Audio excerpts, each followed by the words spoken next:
Savannah Chrisley forced to silence before mom's resentencing.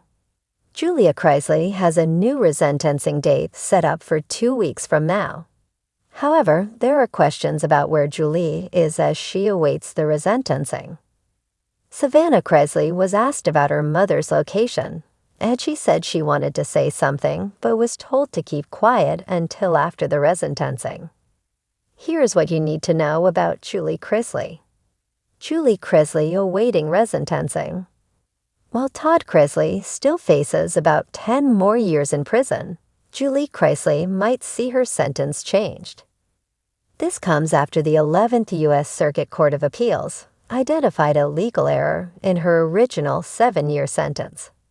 In June 2024, a judge agreed that Julie's appeal showed insufficient evidence to support her sentence. The court found Todd Chrisley's 12-year sentence was appropriate. However, since Julie hadn't been involved since the start, she possibly needed a smaller sentence.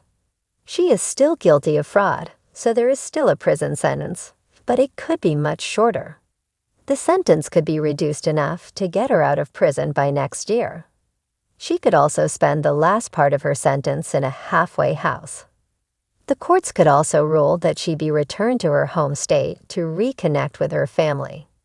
Since then, Savannah Chrisley said she had plans for her mother's homecoming, but later said she couldn't say much more.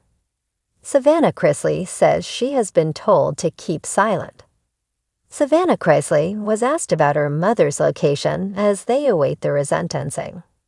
Someone posted on social media that Savannah needs to report to the fans about her mother.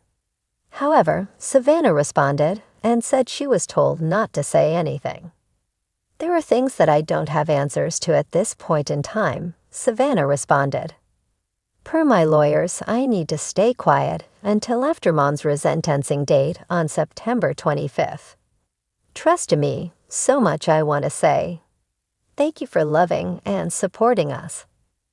All the questions started when Julie's lawyer said she was transferred out of Lexington, Kentucky, and the prison she was placed in. However, since she is a public figure, her whereabouts are kept private during the resentencing. Her attorney said she was being kept in a state or county facility before her court date in Atlanta.